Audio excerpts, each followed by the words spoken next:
नमस्कार। आज का जो ये वीडियो है ये पुनर्जन्म के ऊपर मैं बना रही हूँ। चलिए इसके बारे में थोड़ा बहुत जानते हैं। ये एक ऐसा टॉपिक है जो सच में बहुत ही रोमांचकारी है और मुझे इसके ऊपर बात करना भी काफ़ी अच्छा लगता है। और क्यों ये ज़रूरी है पुनर्जन्म के बारे में जानना और थोड़ी बहुत नॉलेज रखना, हम इसके ऊपर भी बात करेंगे। वीडियो को लास्ट तक सुनिएगा, इसमें आपको काफ़ी सारी बातों का पता चलेगा जो बहुत कुछ ना भी दे सके लेकिन थोड़ी सी शांति तो ज़रूर देगा, उम्मीद करती हूँ। चलिए, अब ये पुनर्जन्म क्या है? पुनर्जन्म मृत्यु के बाद फिर से जन्म लेने की जो अवस्था होती है उसको कहा जाता है और बहुत टाइम से, शताब्दियों से, बहुत पहले से ये एक विवाद का कारण भी रहा है। हिंदू धर्म और बौद्ध धर्म इसे पूरी तरह स्वीकार करता है। इन धर्मों के अनुसार जब कोई जीवित प्राणी मरता है तो उसकी आत्मा नए शरीर को धारण करती है। जैसे कि हम कपड़े बदलते हैं, ये प्रक्रिया आत्मा को दूसरे शरीर को धारण करने की होती है और प्रगति करने का अवसर प्रदान करती है। ये आत्मा की प्रगति और उन्नति का एक जरिया भी है। ये एक के बाद एक इसमें आत्मा एक एक सीढ़ी चढ़ के ऊपर चलती जाती है।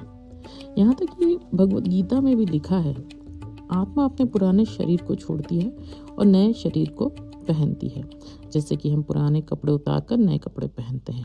हिंदू और बौद्ध धर्म में मान्यता है कि मानवीय आत्मा ईश्वर का एक अंश है जो अनंत ब्रह्मांड में मौजूद है। इसलिए मैं ये हमेशा बोलती हूँ कि परमात्मा आप में ही है, आपको कहीं भी जाने की जरूरत नहीं है। आप परमात्मा को न जाने कितने नामों से जानते हैं और हर जगह तलाशते भी हैं। बस उसे एक बार अपने आप में, अपने अंदर झांक के देखने की कोशिश कीजिए। आपको अपने आप उसकी स्मृति और उसके सुख और आनंद का अनुभव होगा। चलिए, आत्मा को उसके प्रगति के लिए अपने हर जीवन के अनुभवों का आनंद भी लेना जरूरी है। हम अपने भौतिक शरीर और जीवन के बीच, भलाई और बुराई के बीच के अंतर को समझें। ठीक है, हमारे मन और आत्मा के अंतर को समझें। हाँ, ये सही है कि इस समझ को समझने के लिए एक जन्म से ज़्यादा लग जाते हैं। एक ही जन्म में ये कभी होता नहीं है, लेकिन जब भी शुरू करें तभी अच्छा है। प्रगति के रास्ते में एक से एक जन्म में ये धीरे धीरे विकसित होती रहती है। आज इस जन्म में आप यहाँ तक पहुँचे, अगले जन्म में और आगे जाएंगे, उसके बाद और आगे जाएंगे। इसी कारण से आत्मा को बार बार जन्म लेना पड़ सकता है। धीरे धीरे आप उच्च कोटि के साधक भी बनते हैं और आपकी आत्मा धीरे धीरे परमात्मा बन जाती है। कई जन्मों के बाद जब आप आत्मा के प्रगति के रास्ते पर चलते हैं, आप सब अशुद्धियों से छुटकारा पाते रहते हैं। सब कुछ धीरे आत्मा ये सब अपने आप होता है, आपको कुछ सोचने की जरूरत नहीं है। जब आप इस रास्ते में चलेंगे तो अशुद्धियाँ आपको छू भी नहीं पाएंगी और मोक्ष की तरफ आप बढ़ते रहते हैं। मन की बुराइयों को दबाकर और संन्यास की भावना में रमकर निस्वार्थ कर्मों में लगे रहकर आत्मा को पवित्र बनाया जाता है। जीवन में प्रगति इसी तरीके से आती है और ये आत्मा की भी प्रगति का रास्ता बनता है। उस इंसान की आत्मा उच्च कोटि की होकर परमात्मा के रूप को ले लेती है। आत्मा के कई रूप या भेद नहीं होते हैं। आत्मा का ना ही तो कोई रूप होता है, ना कोई आकार होता है, ना कुछ। ना ही तो वो स्त्री होता है, ना ही तो वो पुरुष होता है। जैसे हमारे कई सारे कपड़े होते हैं, अलग अलग रंग के होते हैं, वैसे ही शरीर के भेद होते हैं, आत्मा के नहीं। आत्मा निराकार है, आत्मा शक्ति है। इस बात को आप समझिए। तो आत्मा ना तो लड़का होता है ना लड़की होती है, बस वो एक निराकार एक शक्ति है जो आपके अंदर है। शरीर एक कपड़ों के जैसा है, जैसे कि हम रोज बदलते हैं, बस वो बदलती है। सांसारिक माया के दुखों से बचने के लिए एकमात्र उपाय है स्वयं को समझना, अपने कर्मों को जानना और सीखना। इसी प्रकार से आप अपने जब पुनर्जन्म होगा उसको भी इसी तरीके से साकार कर सकते हैं। अब एक सवाल, आप बताएं, आप जब इस जीव शरीर से मुक्ति पाएंगे तो साथ क्या ले के जाएंगे? आपका घर, जमीन, पैसे, परिवार? नहीं ना। सो जो आपके मूल परेशानियों का और चिंता का कारण है, उसमें से आप कुछ भी नहीं लेके जा सकते।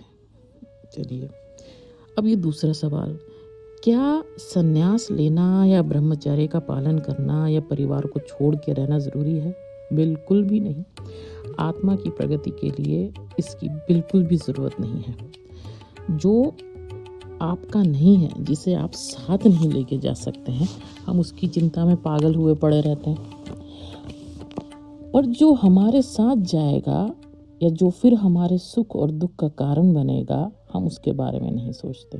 हाँ, इसे मानव जीवन में हमें सब कुछ पा सकते हैं, इसी जीवन में बिना कुछ खोए, परिवार के साथ, धन दौलत, जमीन जायदाद, सब कुछ लेके, कामयाबी पाके, पढ़ के लिख के, नौकरी करके, सब कुछ। बस इन सब भौतिक सुख को आप अपनी जिम्मेदारी प्रभु की द्वारा दिया हुआ है, परमात्मा के द्वारा दिया हुआ एक कर्तव्य माने, इसे परमात्मा का प्रसाद मान के उसे ग्रहण करें और उसे निभाएं और अपने हर कार्य को परमात्मा को समर्पित कर दें और आगे बढ़ें। हमेशा अपनी आत्मा से आप एकांत में बात करने की कोशिश करें और ध्यान में रखें हमेशा कि आपके अंदर एक आत्मा है, परमात्मा का एक रूप है। बस इसको हमेशा स्मरण में रखें। अपनी आत्मा को परमात्मा का अंश मानते हुए हमेशा उसके बारे में सोचें और कर्म करते हुए आगे बढ़ें। आपका यही नहीं, मतलब सिर्फ यही जीवन नहीं, अगला जन्म भी सफल हो जाएगा, मानिए मेरी बात।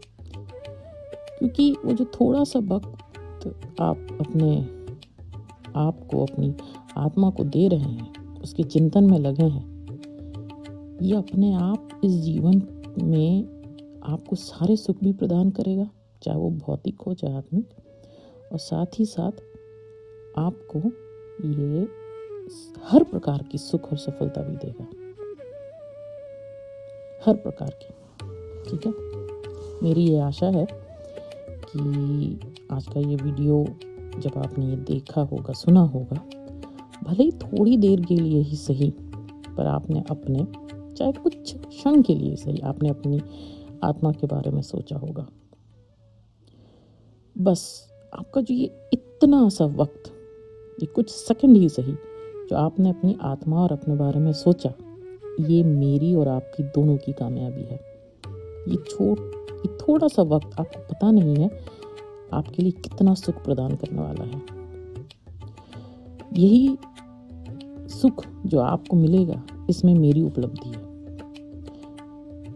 अगर आपको ये पसंद आया हो, उम्मीद करती हूँ इसी प्रकार आप मुझे प्रोत्साहन करेंगे कि मैं आगे बढ़ूँ। तो इस वीडियो को लाइक और सब्सक्राइब ज़रूर कीजिएगा, शेयर कीजिएगा, और अगर आपका कोई सवाल है तो कमेंट बॉक्स में ज़रूर डालिएगा। नमस्कार।